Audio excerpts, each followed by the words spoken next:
Le PSG a fait le boulot face à Metz pour l'anniversaire de Kylian Mbappé. On va débriefer ce match dans cette vidéo. Salut à tous les gars, c'est Azial. Aujourd'hui, on se retrouve pour une nouvelle vidéo. Débrief de ce PSG Metz, jour d'anniversaire de Kylian Mbappé. Dernier match de Ligue 1 avant la trêve hivernale.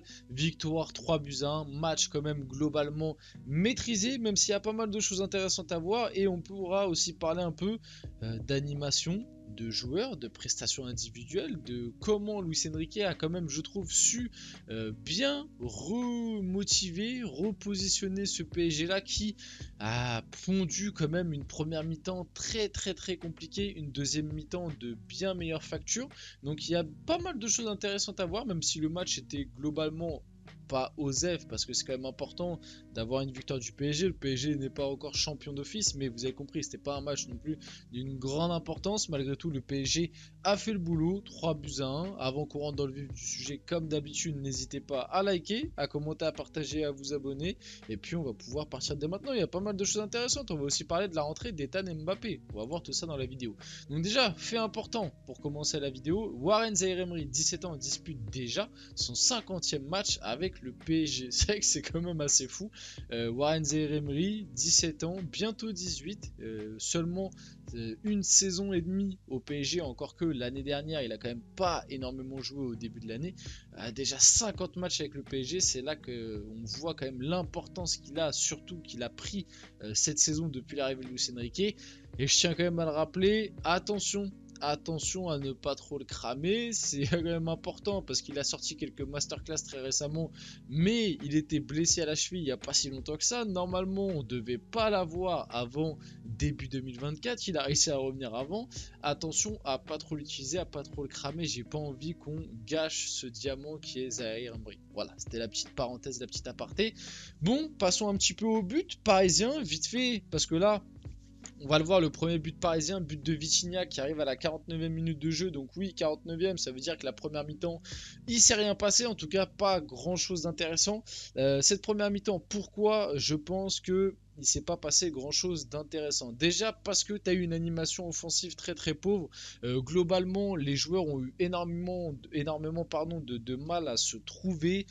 Beaucoup de passes stériles, de possessions stériles. C'est pas pour rien que le PSG est rentré à la mi-temps avec 81 je crois % de possession, seulement 3 tirs, 0,30 d'XG à la mi-temps. La première mi-temps du PSG a été globalement mauvaise parce que pas beaucoup de mouvements, pas beaucoup de limites, j'ai envie de dire d'envie. Honnêtement, sur la première mi-temps, le PSG a quand même été très décevant par rapport à ce que, entre guillemets, on avait vu très récemment. Même, bon, vous allez me dire, non, très récemment, je suis un peu un menteur parce que je viens de me rappeler que le dernier match c'était face à Lille et que le match face à Lille était aussi globalement moyen, même si tu avais quand même dominé.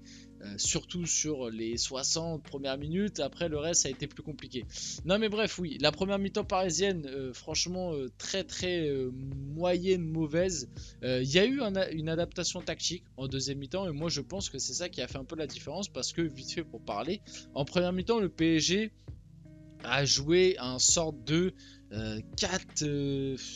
c'est dur à dire, plutôt, allez, on va dire, avec le ballon, on était à 3 derrière, avec Marquinhos, Danilo, Skriniar, on était, on va dire, à 2-6, avec Ugarte, Zaïre Emery et Zaïre Emery qui venaient faire le boulot de latéral droit. On avait deux numéro 8, numéro 10 devant eux qui étaient Lee Kang-in et Vitinha, et sur les côtés, tu avais Barcola à gauche et Kolo Muani à droite, qui d'ailleurs, pendant un moment dans la première mi-temps, ont après inversé. Tu avais Mbappé en pointe. Et là où la deuxième mi-temps, je pense, le PSG a bien mieux joué et s'est procuré bien plus d'occasions, c'est parce qu'il y a eu un petit changement tactique, je pense que vous l'avez vu, c'est-à-dire que Kolo Muani a lâché le côté et rentré dans l'axe avec Mbappé. Donc tu avais une attaque à deux, Kolo Muani, Mbappé, et sur les côtés du coup tu avais Barcola qui a repris le côté gauche et tu avais Lee Kang-in qui a glissé côté droit. Et Zaïre Emery est rentré dans l'axe et a arrêté de faire le boulot de latéral droit. Il était bien plus concentré à faire son boulot de milieu de terrain. Donc du coup tu avais un milieu à 3 avec Ugarte en 6, Vitinha, Zaïre Emery, et tu avais du coup Lee Kang-in côté droit, Barcola côté gauche et en pointe Mbappé, Kolo Muani, ce qui a permis, sur le premier but, on le voit juste là, ça me permet d'y passer, Lee Kang-in côté droit qui a pu être trouvé, qui a pu se centrer. Il y a eu la projection de Vitinha qui vient marquer, Vitinha qui a encore été très bon, et ça fait plaisir, et j'étais l'un des seuls à le défendre très récemment, parce que je pense que vous vous en rappelez, si vous regardez activement mes vidéos, il n'y a pas si longtemps que ça, Vitinha, j'avais pas compris pourquoi il avait pris une petite sauce dans la commune parisienne. J'avais vu sur les réseaux comme quoi en gros Vitinha fallait les sortir du 11 etc. Alors que je le dis, je le répète, hein, et là la performance qu'il a fait sur ce match là ne fait que approuver mes paroles entre guillemets. Mais pour moi Vitinha c'est l'un des meilleurs parisiens depuis le début de saison, et je n'ai jamais compris pourquoi Luis Enrique dans les gros matchs à un moment, on peut rappeler le match si je me trompe pas c'est face à Milan, face à Newcastle, on s'en rappelle, où il enlève Vitinha. Je n'ai jamais compris pourquoi Luis Enrique plusieurs fois a sorti Vitinha du 11 alors que je trouve que c'est l'un des plus réguliers et qui en termes de niveau de performance depuis le début de la saison est quand même toujours présent. C'est avec ce but là, c'est quand même important de rappeler que Vitinha est le deuxième meilleur buteur du PSG derrière Kylian Mbappé, c'est son 5e but cette saison. Franchement, quand même très appréciable. Donc deuxième meilleur buteur en Ligue 1, je crois que c'est par contre pas toute compétition confondue, je crois que c'est juste en Ligue 1, le deuxième meilleur buteur du PSG derrière Mbappé. Donc ouais, Vitinha franchement très gros début de saison de sa part, très bonne première partie de saison, on espère que ça va continuer comme ça pour la suite. Le deuxième but, franchement le deuxième but, j'ai même pas besoin de vous commenter l'action quoi, c'est juste un mouvement, une inspiration de génie qui est capable de faire Kylian Mbappé. Voilà, ça fait plaisir de revoir le Mbappé grosse frappe Coupe du Monde contre la Pologne. Voilà, moi ça m'a fait penser à ça direct, même si la frappe n'est pas la même, mais ce Mbappé qui, quand il prend cette démarche-là qu'on a devant l'écran, là, quand tu prends cette démarche-là, tu sais qu'il va t'envoyer une grosse cacahuète, c'est ce qu'il a fait. La frappe est magnifique, là le screen ne lui rend pas du tout hommage. Allez voir le but honnêtement, frappe comme ça, sèche, qui va faire barre en 30 limite dans la lucarne, écart en 30 limite, t'as envie de dire, d'une puissance absolument imparable. Le but est magnifique et globalement au-delà de, parce qu'on va le voir après, Mbappé a mis un doublé, c'est lui qui met aussi le but du 3-1 parisien, donc ce but là intervient à la 60e, et le pire c'est que malgré son doublé, le match d'Mbappé dans le jeu, encore une fois, j'ai pas trop aimé. Je l'ai trouvé bien mieux en deuxième mi-temps. Bizarrement, quand il y avait Kolo Muani qui était à côté de lui, un numéro 9. Mais j'ai pas encore vu un grand Mbappé. J'ai pas encore vu le Mbappé que j'avais vu, par exemple, mais même pas de la saison dernière ou quoi. Hein, mais cette saison, je peux te reprendre le Mbappé de face à Lyon où il avait été très bon. Le Mbappé face à Milan avait été aussi très bon. Voilà, il y a des matchs quand même d'Mbappé cette saison où il avait été bon et même dans le jeu. Et là, c'est vrai que, même très récemment, quand il a joué en pointe, le Mbappé, deuxième mi-temps, face à Newcastle, il avait été meilleur en pointe. Le Mbappé, face au Havre, il avait été très bon et il jouait numéro 9.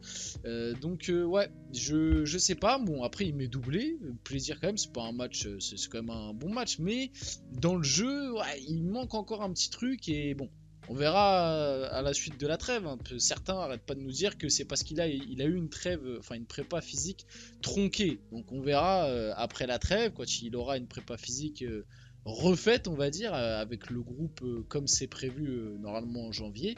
Et on verra ça. Hein, on verra ça. Et puis on espère que deuxième partie de saison, on aura Mbappé qui pète le feu en termes de stats et dans le jeu aussi. Et on verra comment Luis Enrique compte adapter tactiquement, parce que je suis pas sûr que laisser Mbappé tout seul en pointe sur toute la deuxième partie de la saison, ce soit vraiment la meilleure chose à faire. Là, on l'a vu encore une fois sur ce match, avec un mec à côté de lui, c'est là où il est le meilleur. Le problème, c'est que ça peut te coûter défensivement et tout.